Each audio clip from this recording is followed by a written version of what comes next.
সুপ্রিয় দর্শক, আজকে আমরা জানব সুষ্ঠু নির্বাচন হলে কোন দল কতটি আসন পেতে পারে সেই সম্পর্কে। এই জরিপে শুধুমাত্র বাংলাদেশ আওয়ামী লীগ, জাতীয়তাবাদী দল বিএনপি, বাংলাদেশ জামায়াতে ইসলামী ও জাতীয় পার্টি এই 4 দলকেই বিবেচনায় নেওয়া হয়েছে।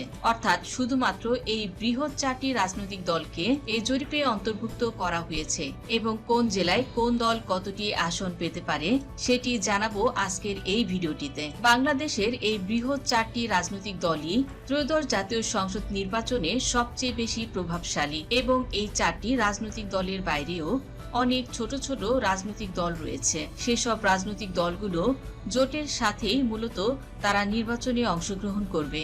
এছাড়া প্রতিটি নির্বাচনেও কিছু স্বতন্ত্র প্রার্থী এবং বিদ্রোহী প্রার্থীও জয়ী হয়ে থাকে। তো যাই হোক, আজকে আমরা জানবো প্রধান 4টি রাজনৈতিক দল যদি নির্বাচনে অংশগ্রহণ করে তাহলে কোন দল ঠিক কতটি আসন পেতে পারে সেই সম্পর্কে। ধরে নিতে পারেন যদি এই 4টি প্রধান রাজনৈতিক দলের সবাই নির্বাচনে অংশগ্রহণ করে তাহলে জোটবদ্ধভাবে এই নির্বাচন করবে দলগুলো। সেক্ষেত্রে বাংলাদেশ আওয়ামী লীগ যদি নির্বাচনে অংশগ্রহণ করে তাহলে ভোটের দৃশ্যপট হবে একরকম, যেমন বাংলাদেশ জামায়াতে ইসলামী এবং জাতীয়তাবাদী দল বিএনপি এই দুটি দল একসঙ্গে নির্বাচন করবে এবং জাতীয় পার্টি আওয়ামী লীগের সাথে বরাবরের মতো এবারও নির্বাচন করবে। ফেব্রুয়ারি 12 তারিখে হতে যাচ্ছে ত্রয়োদশ জাতীয় সংসদ নির্বাচন।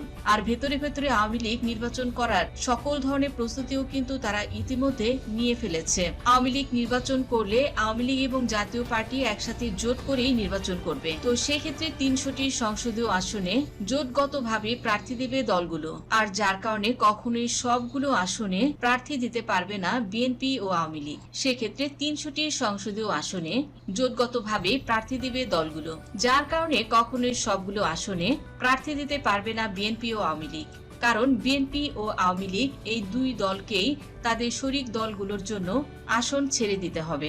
সেক্ষেত্রে জামায়াতে ইসলামী বোঝাপড়ার মাধ্যমে বিএনপির সাথে কিছু আসন ভাগাভাগি করে নেবে, জাতীয় পার্টিও আওয়ামী লীগের সাথে কিছু আসন ভাগাভাগি করে নেবে বোঝাপড়ার মাধ্যমে। এক্ষেত্রে জামায়াতে ইসলামী ও জাতীয় পার্টি কয়টি আসনে প্রার্থী দিতে পারবে সেটিও জানাবো এই ভিডিওটির মাধ্যমে। অনেকেই বলে থাকবেন এই নির্বাচনে আওয়ামী লীগের অংশগ্রহণের সম্ভাবনা একদমই নেই, কিন্তু বাস্তবে এটি সঠিক ধারণা নয়। আওয়ামী লীগ থেকে ইতিমধ্যেই দ্রুত নির্বাচনের দাবিও জানানো হয়েছে এবং সকল কার্যক্রম পরিচালনা করা হচ্ছে। তাছাড়া আওয়ামী লীগের পক্ষ থেকেও বলা হয়েছে তাদেরকে বাদ দিয়ে কোনো নির্বাচন হতে পারে না। অন্তর্বর্তীকালীন সরকার, বিএনপি, জামায়াতে ইসলামী এক্ষেত্রে সবার সিদ্ধান্তই প্রায় একই রকম।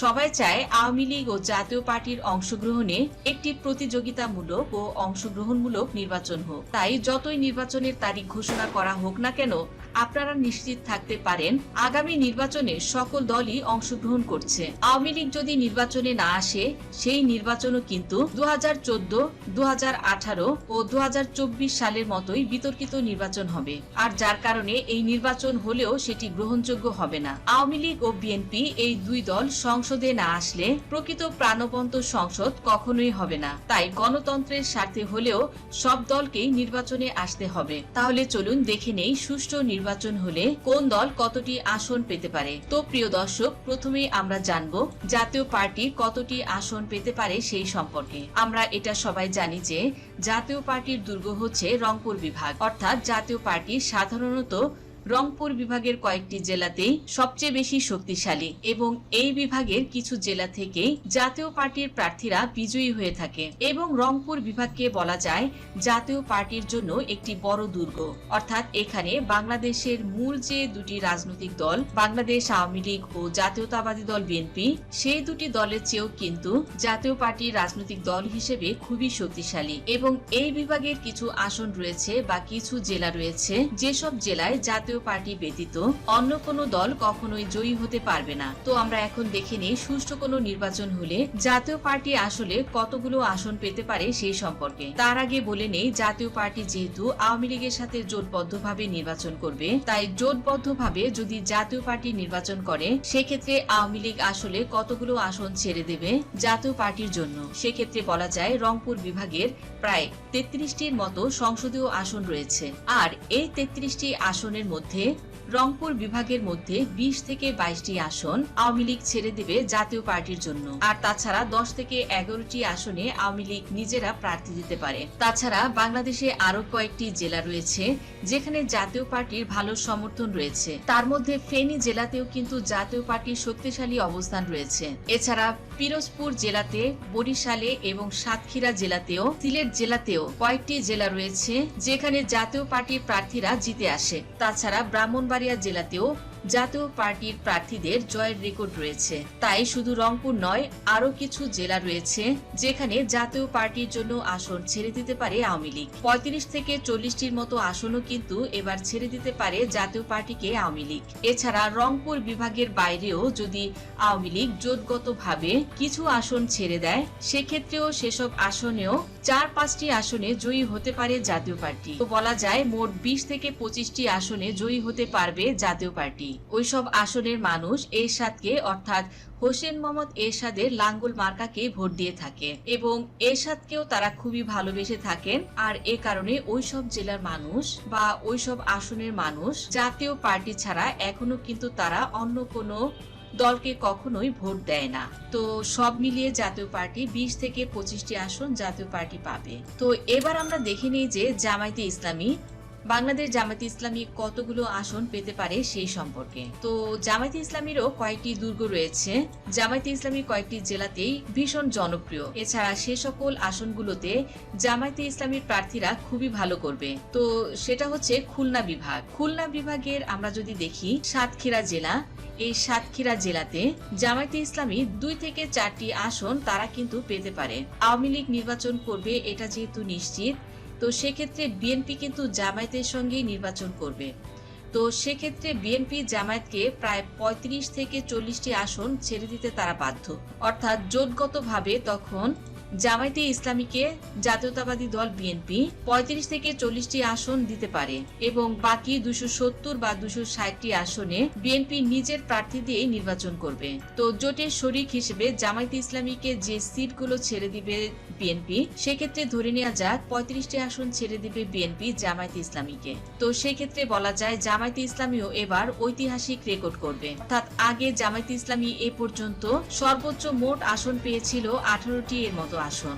তবে এবারে নির্বাচন হলে জামায়াতে ইসলামী আগের তুলনায় অনেকটা ভালো করবে। বাংলাদেশ জামায়াতে ইসলামীর বেশি ভোট রয়েছে সাতক্ষীরা জেলাতে। তো সাতক্ষীরা জেলাতে 2-3টি আসন পেতে পারে জামায়াত। এছাড়া খুলনা জেলাতেও 2-3টি আসন পেতে পারে। বাগেরহাট জেলাতেও 2-3টি আসন পাবে। এছাড়া যশোর জেলা থেকেও 2-3টি আসন পেতে পারে। এছাড়া জামায়াতে ইসলামী রাজশাহী বিভাগেও অনেক জনপ্রিয়। পুরো রাজশাহী বিভাগে 2-3টি এর বেশি আসন পেতে পারে জামায়াতে ইসলামী। তো রাজশাহী বিভাগের পর এবার যদি সিলেট বিভাগ সম্পর্কে বলি, সিলেট বিভাগে এবার জামায়াতে ইসলামী 2-1টি আসন পেতে পারে।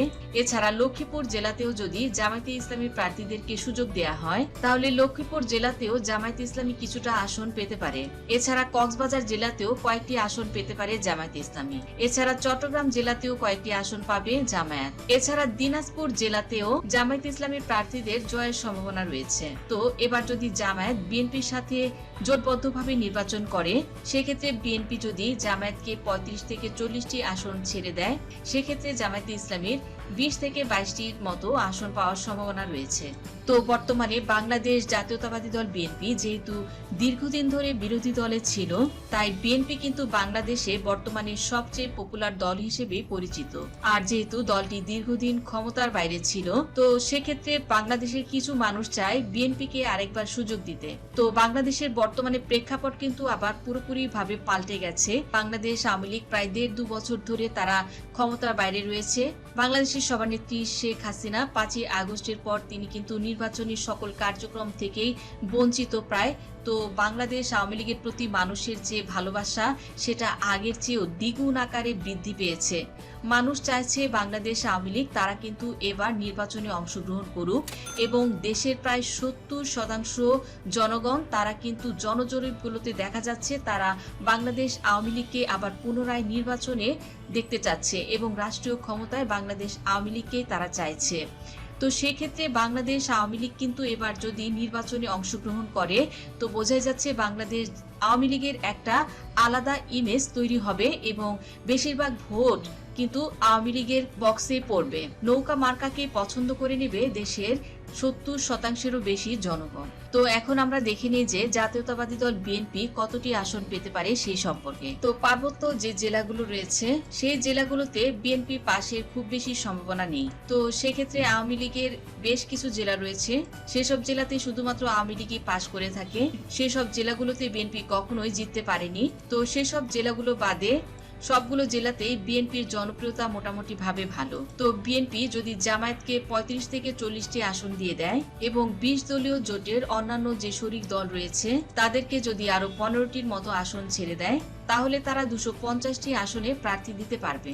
আর সেক্ষেত্রে আওয়ামী লীগের সাথে তাদের সেসব আসনগুলোতে হাড্ডাহাড্ডি লড়াই হবে। এবং বিএনপি যত চেষ্টাই করুক, যদি আওয়ামী লীগ অংশগ্রহণ করে নির্বাচনে, তো বোঝা যাচ্ছে 120 থেকে 140টি এর মতো আসন পাবে জাতীয়তাবাদী দল বিএনপি। তো যেসব জেলাতে শুধুমাত্র বিএনপি জিতবে সেসব জেলার মধ্যে যেমন রয়েছে জয়পুরহাট, বগুড়া, চাঁপাইনবাবগঞ্জ, রাজশাহী, মানিকগঞ্জ, মুন্সিগঞ্জ, নারায়ণগঞ্জ, তারপরে রয়েছে চাঁদপুর, নোয়াখালী, ফেনী, তারপরে চট্টগ্রামে খুব ভালো করবে আওয়ামী লীগ। তাছাড়া চট্টগ্রামে মোটামুটি ভালো করবে কয়েকটি আসনে। চট্টগ্রামে কিন্তু আওয়ামী লীগ বেশি শক্তিশালী। এছাড়া ঝালকাঠি, এমন 64 জেলাতে বেশ কিছু আসন রয়েছে যেগুলোতে বিএনপি জয়লাভ করবে। তো ব্রাহ্মণবাড়িয়া জেলাতেও বিএনপির ভালো জনপ্রিয়তা রয়েছে। তো বোঝা যাচ্ছে 64 জেলা থেকে প্রায় 120 থেকে 140টি এর মতো আসন পাওয়ার সম্ভাবনা রয়েছে জাতীয়তাবাদী দল বিএনপি। তো এ পর্যায়ে বাংলাদেশ আওয়ামী লীগ কতটি আসন পেতে পারে সেই সম্পর্কে এখন জানিয়ে দিচ্ছি। তো বন্ধুরা, আপনারা